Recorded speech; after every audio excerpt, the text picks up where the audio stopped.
This is Richard Wolff from Democracy at Work, responding to another Ask Prof. Wolff question from our Patreon community. This one comes from Jorge Pinero and also has to do with Switzerland, and in particular with a general issue that every country faces, not just Switzerland. Jorge asks the following. When countries like Switzerland think of taxing the richest among them, those with the highest incomes and or the greatest wealth, the response is often, if you dare do that, then the rich will leave. And therefore it's better not to tax them too much and at least get something, rather than tax them more and risk losing it all. This kind of convenient argument comes from politicians who are doing much in the service of the wealthy in their society to repeat this sort of stuff over and over again. I say it that way because it is false, and the falseness of it is quite easy to show.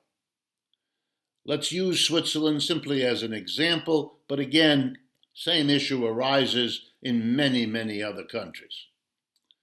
If you're going to raise significantly the taxes you impose, either on the income of the super rich or on their wealth, or perhaps on both, you can do so accompanying the laws that raise these taxes with associated, allied laws that punish the evasion of those taxes by, for example, trying to move your wealth or income out of the country. In other words, you can make it a criminal act to do so, a kind of tax evasion. Are there some problems with putting out such new laws? Yes, there are always problems with putting out any new law, but can it be done? Surely. Has it been done in the past? Many times. Particularly when there are military confrontations or when a government is afraid that people with money are leaving, they can enact, and they have many times, all kinds of rules limiting how much money you can take out of the country. And indeed, in recent years, there have been limits put on by the United States and many other countries covering how much money you can take out at a time, requiring you to tell the government how much money you've taken out, how much money you have in bank accounts or stock holdings around the world, and so on. As with all laws, there have been ways that the people who were targeted by the laws have tried to evade them, some successful and some not. But it's clearly a mechanism that can deal with the question of attempts to evade raising taxes. But there are many more. It can be made clear to wealthy people that if you leave the country and or remove your wealth, there will be consequences. If you have a business that works here in the United States, in one way or another, the government can take an unwanted interest in that business because you have been using it or evading taxes on it in ways that the government doesn't like. And here the line between legal and extra-legal gets a little fuzzy, but it has been done many times. And there are many, many people in this country who are wealthy who do not want the government interested in the details of their wealth, of their economic activity. And that would be a problem. Then there are further steps. A government, a president, say, of the United States, or a prime minister of a European country, and so on, could make it a point in his or her regime to publicly discuss those wealthy individuals and those corporations in their country that are busily evading the raised taxes on them. I'll give you an example to give you an idea of what I'm talking about.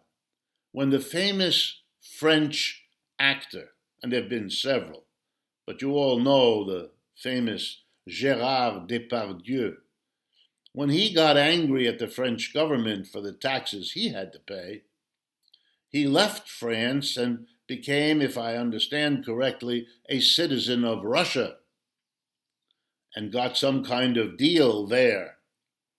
Well, everybody in France, from the politicians on down, denounced Gerard Depardieu. And it did his career, granted he was a great star already, but it didn't do his career any great service, to say the least. The French people, many of them, thought of him as a traitor, as a turncoat, as not really a Frenchman, as he had been the symbol of before. There are many ways that a government determined to tax the rich can make the rich comply with doing this. They are legal, they are public relations, and they are in that fuzzy area that's half legal, half not, waiting to be further determined by the court system. And there is another way that a government raising taxes can also go to work on its justices, on its rulings and regulations, to also shore up the inability to evade that tax should the rich try to do it.